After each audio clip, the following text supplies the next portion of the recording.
Hello everyone and welcome into the Mad the Grape channel. In this first video of 2023, we're going to be talking about the best underrated mods for Minecraft 1.19.3 and a couple more for 1.19.2. So let's go ahead and jump right on in. So our very first underrated mod that we're going to talk about is Xaero's Minimap. As you can see in the upper left hand corner, that is the Minimap, and as I explore around here and render in new chunks, you'll see that it updates in the map. Now, Xaero's Minimap is known for having the same feel and look as vanilla Minecraft. As you can see if you look up there in the corner, it doesn't stand out all that much from the normal feel of vanilla Minecraft.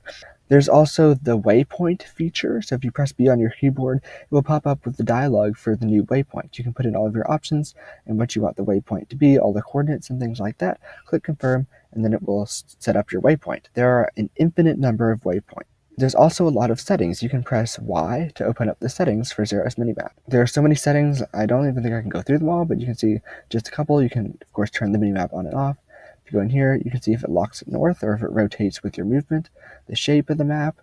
You can also click on change position here if you want to move it around anywhere. Like let's say if I wanted it in the upper right corner, I can drag it over there and click confirm. And if you want to view a list of your waypoints, you can just click on waypoints. This also allows you to delete waypoints. And our next mod is Simply Light. Now this is just as it sounds. It's a mod that has basic lighting blocks and they're very simplistic. So let's see, if I head over to the inventory and I go over to the 2 out of 2, which shows all the mod items, you can see that, let me grab some of these, an illuminate slab. So if I go ahead and place this illuminate slab down, you'll see that it illuminates. No redstone power needed or anything like that. All you need is the crafting recipe. Illuminate rod, same thing, it's just in a rod. And you can also do it with different colors of blocks. So this is a light blue block. So if I place it down, it's light blue and it is illuminated. So again, very simple, and it can definitely help in some of your survival worlds whenever you need light, but don't want to have to wire redstone to redstone lamps or use glowstone. The next mod is Biomes Plenty. Now, if you haven't heard of this mod yet, it's basically a mod that adds a whole bunch of different biomes to Minecraft. I think it's over 60. Now, just as a side note, Biomes Plenty does require a mod called Terra Blender. If you're using it for Minecraft 1.18 or above, I'll also link that in the description along with all of the other mods that are in this video, so make sure to go check all of them out in the description below.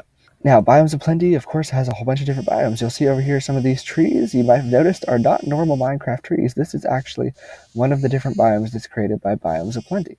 And if I head into our creative inventory, you can click on the Biomes Plenty tab to see all of the different blocks that are also added to the game with this mod and all of its new biomes. Take a look here. We have orange sandstone, white sandstone, and I guess different wood sets as well. Also some different flowers and plants, and of course a whole bunch of different boats for all the new wood types as well. So yeah, this mod basically gives you a whole bunch more biomes to explore in your next Minecraft world. Moving on to our next mod, this is the last one for Minecraft 1.19.3. This is Bumblezone. I think that this mod is really underrated. It is basically a whole new dimension added to Minecraft, filled with bees. To enter this new dimension, all you need is an ender pearl and a beehive. So let's see, if I head over here, I actually did look for a beehive before I started recording this segment. All you do is take your ender pearl and aim it at the beehive, throw it in, and we should be transporting there shortly. Here we go. Here we are in the Bumblezone. As you can see here, all the walls are made out of honeycombs, and over there you'll see the bee larvae. So let's go ahead and walk over there. You can see they're growing in the honeycomb right now. That's cute. Now, if you have a glass bottle, you can find a block of honey, which there's some over here, and you can right-click to get some honey.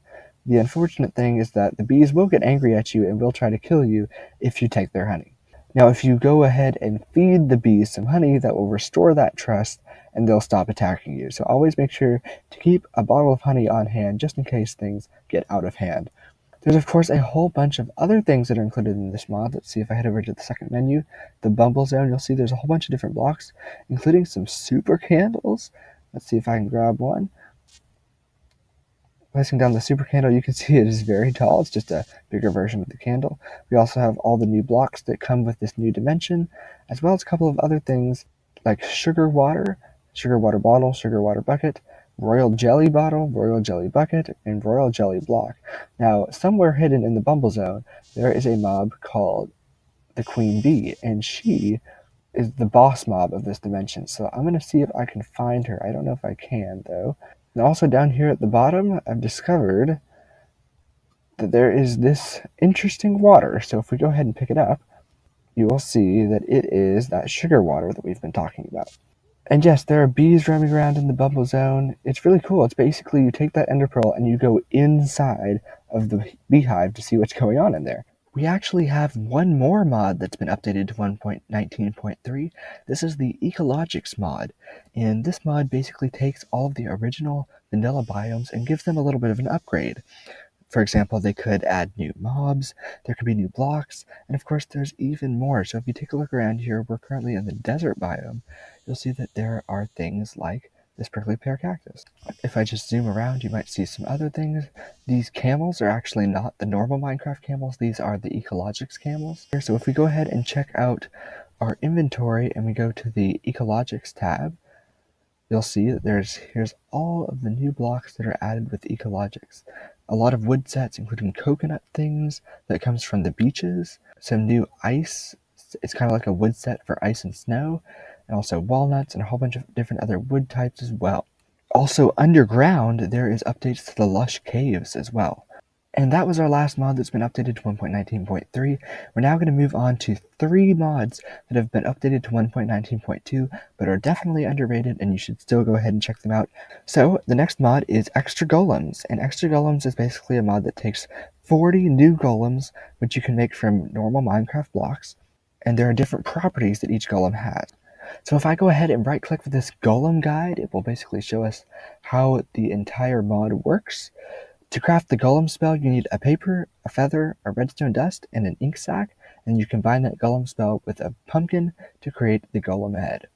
And you build the golem, of course, in the normal golem formation, but this time you're going to use the golem head that you crafted with the golem spell and the pumpkin.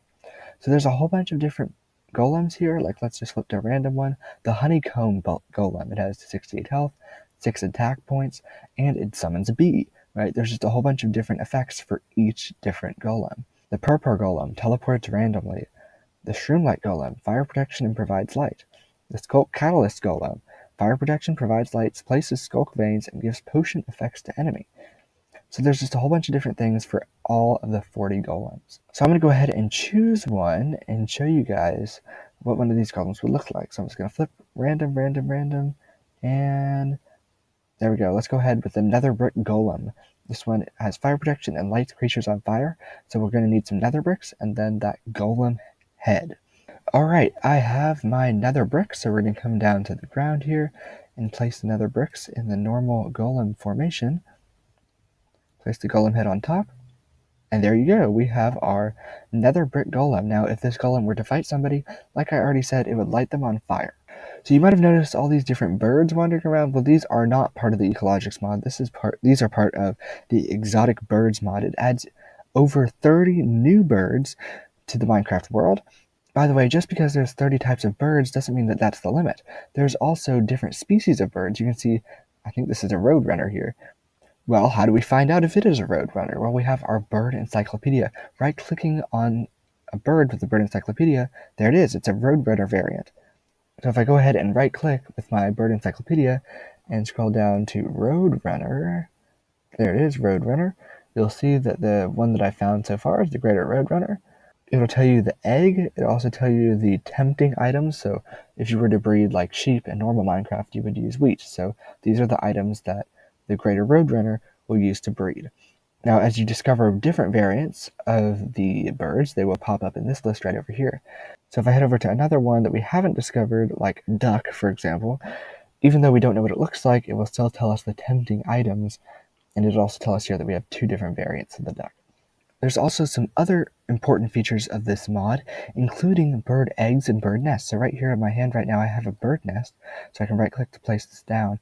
Now, over time, this nest will continue to accumulate eggs naturally, but you can also go ahead and place your own egg in. So for example, right now I have a blue jay egg. The spawn chance is 30%. I can go ahead and put that into the nest, and it will start to hatch eventually. Now, let me just go ahead and take this out. We also have something called an egg incubator. So if I place this down, you go in, you're going to need blaze powder to heat up the egg incubator, which is, I'll be honest with you, kind of expensive. But I can put in this blue jay egg. If you power it with blaze powder, it will start to increase the spawn chance. So whenever you put it into a nest, it has a higher chance to spawn. Alrighty guys, and for the very last mod that we're going to talk about today, this mod is called Minecolonies. I've actually never heard about this mod before, and I only heard about it whenever I started researching for this video. Minecolonies is basically a town building mod. It allows you to create your own town. It has NPC workers, it also has specialized buildings, and it's very customizable, so you can create your colony however you want it to. So just as an example, I don't know too much of what I'm doing, but basically you can go ahead and use your build tool and craft all of these different things. Now if you're in survival mode, of course, you would need the materials and or the workers to build all this stuff for you. But for example, if I went to fundamentals, town hall, okay, you can see it just started crafting. If I put level 5, let me just escape here so we can see. Look at that, that is very big. Yeah, so you would definitely need a lot of materials to build this, and it would probably take a while to build too with all of your workers. So all you have to do is right click with your build tool, let's press the check mark here, as you can see here, assign to builder. And then of course if I had any builders, it would start assigning them to work on this humongous job. Oh look, we just made a fence. Okay, so maybe I do know what I'm doing. So I guess eventually workers will start spawning in here, and then you can start building your colony. So a really fun mod to test out. And I think I'm actually going to be playing it soon as well. But that is it for today's video about underrated mods for Minecraft 1.19.3 and some really cool underrated mods also for 1.19.2. Thank you guys so much for watching today's video. Make sure to like and subscribe, as well as check out all the links in the description, not only for all the mods included in this video, but also for my Discord, Twitter, Patreon, and Reddit links. Thank you guys so much for watching, and I'll see you guys in the next video.